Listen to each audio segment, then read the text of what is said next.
different kinds of courage. Some kinds are obvious, like the hero's journey in a good movie. We get the plot and the plan, and the sheer power of perseverance as the hero finds their way against all odds to achieving their great goal.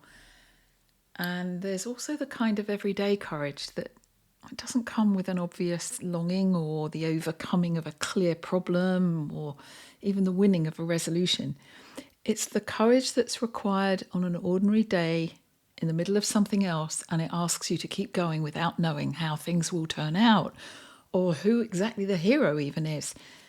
My mother had that kind of courage. It was more of a relentless endurance, and in his own way, so did my father. This episode is about how they did that and what that did with us. My father, William, or Billy, had been a Freemason since he was a young man, long before he became a fighter pilot in the RAF. It was even before he arrived at the youth club in North London, where he asked a beautiful girl her name, a 14-year-old, destined to become my mother. Freemasonry wasn't a hobby or a social membership for him. It was the essential weave threading his life's ethos, the nobility that shaped his understanding of service, of brotherhood, integrity, and the deep responsibility of the more experienced towards the less. He went on to serve for 70 years, achieving London Grand Rank. And he was declared father of Buckingham and Chandos Lodge after decades of devotion, becoming a charity steward and raising literally millions for our health service here in the UK. He ran the local lodge of instruction for decades in Sussex, and at my mother's funeral just recently, the daughter of a man called Ben Benson, who'd been a lodger in my grandmother's house when Billy was only 4 years old, told us that Ben first introduced Dad to Freemasonry when he was 18. Our families have been connected for nearly a century.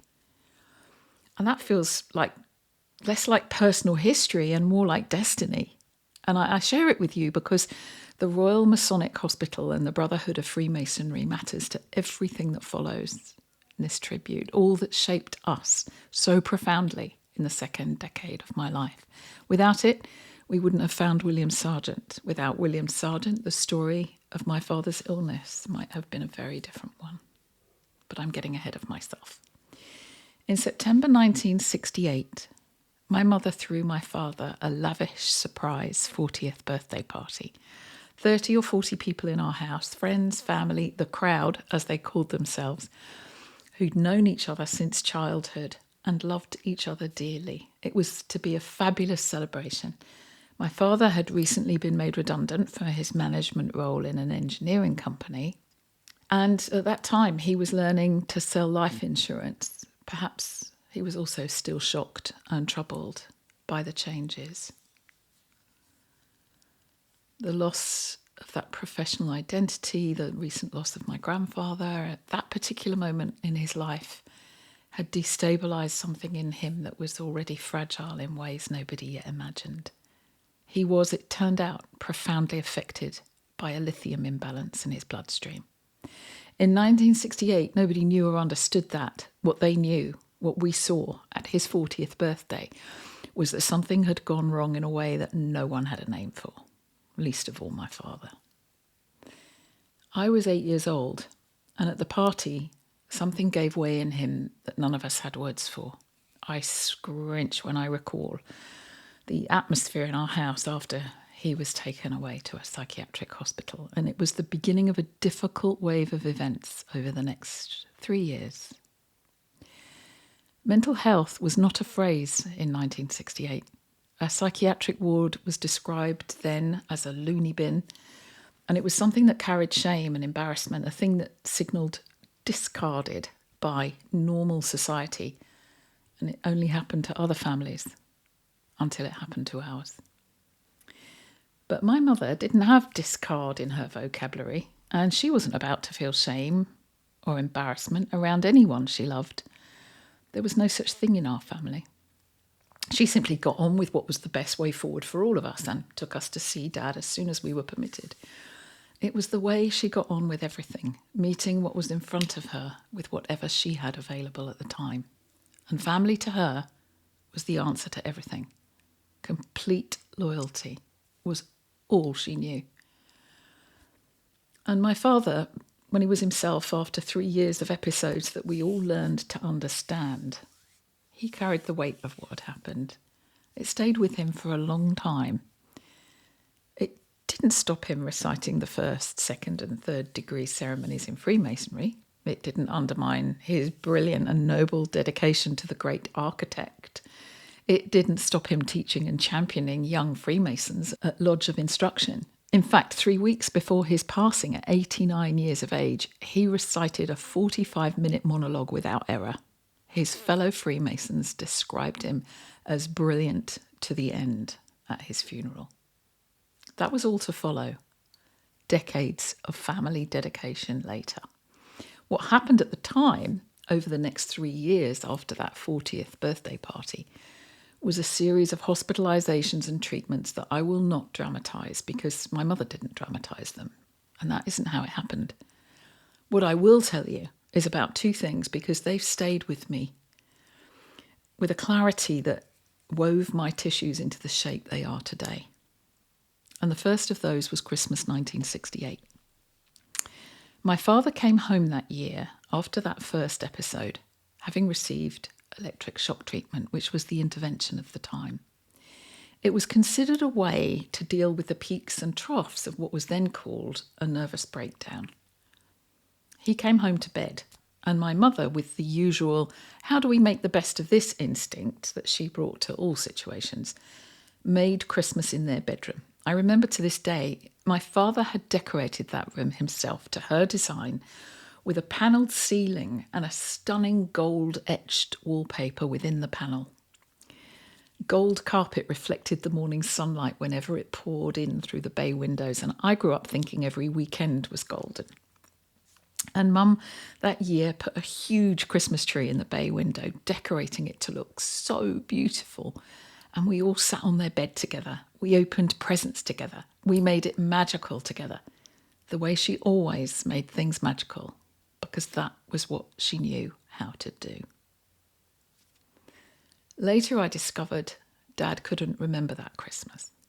The treatment had somehow taken it and wiped his ability to recall it. Mum had built something beautiful, and it seemed to me as if the illness had stolen his access to it. And I've never forgotten that. I remember a feeling as a child of deep sadness, as if Dad had lost out on something so special.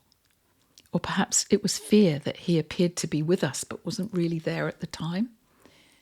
His distress was deep, and sitting with him in the hospital through each episode over those 3 years gave me and my sister a compassion and a deep knowing that no matter how hard it may seem, it turns out okay if you just get up one more time than you fall. The second thing happened on an ordinary evening at bedtime. I was collecting beads at the time, the way children did then, swapping them in the playground back in the 60s. When we were kids, we were sent outside to play 2 or 3 times a day to break up the schoolroom hours. And one night, my father knelt by my bed and asked to see my bead collection. They were all in a little tin. And this sounds like nothing. It was everything to me because that wasn't his way. My father was not a man who asked about that kind of detail. He read us poems, he told us stories, he took us for walks, he carved sycamore whistles for us in the woods at our local park at the weekends. But this was different, and I felt edgy. Something in the quality of that question, in the gentleness of it, in the sharpness of his attention, clutched at my stomach in a way I couldn't have named at 9 years old. But I've never forgotten. He was kneeling by my bed, and he looked up at me and asked which one was my favourite. And I was sitting up in bed, my sister sleeping close by, the beads spread out on the blanket in front of me, and I chose a tiny, handmade enamel purple rose. He picked it up so carefully, and he looked at it and he said, "Yes, it's very beautiful, just like you. Remember, I love you." And he kissed me goodnight and left. I lay awake because that just wasn't my dad. My dad would read us a poem or give us a hug or tell us stories about stories. He was never directly demonstrative like that, and a child knows when something is out. And I didn't understand until much later that it was a sign of him being in an altered state, a state that was roughly described and sometimes dismissed as manic. And in a way, I imagine he was reaching for something true in the only way available to him at the time. His mind was so sharpened, and the poet in his storytelling nature was able to find its voice. And the purple rose, the beauty he saw in his daughter, the love he expressed in a manner he didn't normally use, all of it was real, even when everything else, from his manner to his phrases, was so unusual and discordant. He was very gentle, just attentive in a way that I was so unused to, and every cell of me was in a state of quiet alarm. Now, I'd helped Dad learn his Masonic degree since I was about 6 years old. I've read avidly as a small child and was often found curling up on the sofa, devouring books of stories, of fables, of folklore, of history. I loved testing Dad on his rituals. I found the stories of King Solomon and the temples so fascinating, and I began, in my childish way, to deeply appreciate the references to the great architect in the ritual degrees. Many words were blanked out, and Dad would diligently adhere to their secrecy. But I often wished I'd been a boy, simply because he would have been able to initiate me into the craft, as he called it. Just as an aside, 50 years later, I was ordained in a church whose symbol is the purple rose. A church with a seminary and a mystery school where I could learn so much more about King Solomon and the great architect and many other teachers and teachings. And perhaps because of him, I was as fascinated as Dad had been in my own way. But that night, with the enamel purple rose on the blanket, was a moment pinned on my internal notice board for decades, until I could alchemize it from something that haunted my imagination into something that guided it. It was as if between them, Mum and Dad wove magic and mystery into the fabric of my life before I knew how to distinguish it. And during all of this, my mother kept the household running, kept the magic alive, kept my sister and me moving forward, yet very honestly exposed to the process of it all. When I was terrified that summer about the entrance exams for secondary school, she didn't comfort me. She said, when you fall off a horse, you get straight back on it. When you were bitten by a dog when you were 5, I made you stroke the next one we met after your stitches. You will take these exams and then you will know you can do whatever you're afraid of. Nothing will stop you. Now, my dad couldn't bear to see me so frightened and awake in the night, unable to sleep. My mum insisted I took the exams anyway, regardless of the outcome. Good, bad, and everything in between.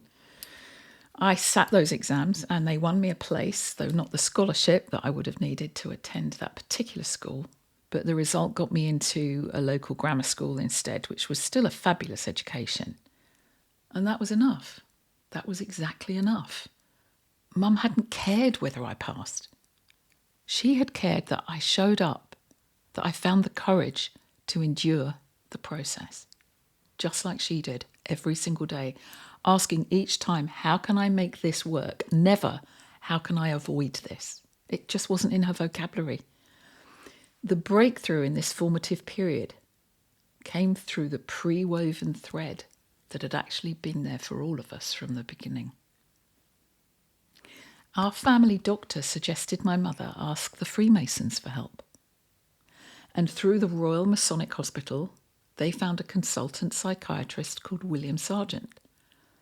He examined my father, did blood tests, and said something that changed everything. You do not have a mental illness. You have a physical deficiency. You have a severe lithium imbalance in your bloodstream, and that's all. Your wife can manage it. You will be fine. William Sargent taught my mother the signs and the dose for each signal. And my mother managed my father's lithium balance for the rest of his life, the next 40 years, with such diligence and such precision that nobody who met him in those decades would have had any idea of what he and the family had been through. He returned to his beloved friends and family following his passion as a master decorator. He learned beautiful paint effects, how to restore frescoes and hang specialist wallpapers in silk and fabric. It was as near as he got to becoming the architect he'd always dreamed of being. He was a brilliant, devoted, kind and noble man, a storyteller and an eternal child in his heart. Whenever he got what he called the collywobbles, when he felt sick with fear and would curl up in bed and go quiet, my mother would know what it meant and what to do. My sister would go to work with him. The family would gather round and see him through. That visit to William Sargent was the last time our daddy, Billy William as we called him, ever suffered again or needed to go into hospital. He returned to his Masonic duties with his old spirit and continued until the last month of his life, 40-odd years later in 2019. But there's a small detail about the house that I want to give you because it matters. After those years with a relatively small debt to clear, my father sold our beautiful home. That was the practical consequence of everything that had happened, the engineering redundancy, the illness, the cost of keeping a family together through such difficulty. We moved into an 11-foot wide terraced house in Enfield, on the border of North London and Middlesex. 11 feet wide and not very long is quite small for a family of 4 and a dog. But nevertheless, Mum called it the Cottage and made it beautiful, welcoming our friends and theirs. Mum began her interior design work there, transforming the cottage into a cosy, stunning home. And my father decorated it to her design, and we were not diminished in any way by that home. We were, in some way I didn't have language for at the time, alchemised by it. We could all fight and scream at each other, and we also loved each other fiercely. It was like the smaller the container, the more concentrated the love inside it seemed to become. And I remember when I was 16, my mother said, I want you to find another Saturday job now, up in London in the centre of town in a department store, and I want you to learn to serve. Not learn to sell, not learn to earn. The instruction was simply, go and learn to serve. So I found Simpsons of Piccadilly, and I worked there every Saturday and school holiday from 16 until I was nearly 20. I learned how to meet people, how to talk to strangers, how to get on with colleagues from all over the world. I learned about systems and service and how to reach people and help them feel better about themselves. I learned about commuting and communicating and teams and joining dots through relationships. I didn't know at the time I was learning the foundation of every professional skill I would later develop. And I thought I was selling beautiful clothes and learning about different grades of wool and exquisite fabrics. But my mother knew differently. She often did somehow. And at my father's 80th birthday, he apologised to my sister and to me for having been ill when we were children, for having, as he put it, spoiled our lives. And we told him the truth. We were in our 50s by then with established careers. You didn't spoil our lives, Daddy. We're both therapists, practitioners, one in psychology, one in physiology, both in service to others. You shaped us. You went through something that showed us what the human being can survive and what a family can hold. We hold no fear of what you went through and completely survived. It's like you did it for us. You showed us how capable we were. Between you both, you showed us how important family is. He cried. We all did. And at their 60th wedding anniversary, he apologised again. He needed to be sure we meant it. We really did. It was like the wound became the work. We were learning to turn the lead of difficulties into the gold of achievements together. And I don't say that as a consolation. It's simply what happened. My sister became one of the most gifted psychotherapists I know of. And I became someone who listens to bodies for a living, who knows that what is held in the tissue is not separate from what is held in the heart, and that the whole living architecture remembers everything it's been through, and can, with the right conditions, very often resolve it. We learned that in an 11-foot wide house in Enfield from two people who refused to be defeated by anything everyday life threw at them. The thread that saved my father's life was the same thread that had been there since he was 4 years old. The Freemasonry, the Brotherhood, the Royal Masonic Hospital, William Sargent. That thread ran from a lodger in my grandparents' house to a century of family connection, to a doctor who said there was no mental illness here and gave my father permission to return to himself. And he simply invited my mother to become a gatekeeper with the right dose and degree. As always, she showed up and did what worked. You just don't always know when you're pulling a thread or mending one, where it leads. My sister and I created a coffee table book of Mum and Dad's lives together for their 60th anniversary gift. And my sister and her husband hosted their party. And after Mum's funeral, a card fell out of that book as my sister was clearing things away. Dear Caroline and Jim, I don't know what we did to deserve such wonderful children. The lengths that you went to make this fabulous party were extraordinary. Thank you, thank you, thank you. Your generosity and support is great in our lives, and I hope we don't live to be a burden to any of you. Until then, we will do our best to stay young and active. God bless you both, with our huge love, Mum and Dad. They both kept that promise. God bless them. I'll see you in the final episode. And as always, thank you. Thank you for having me.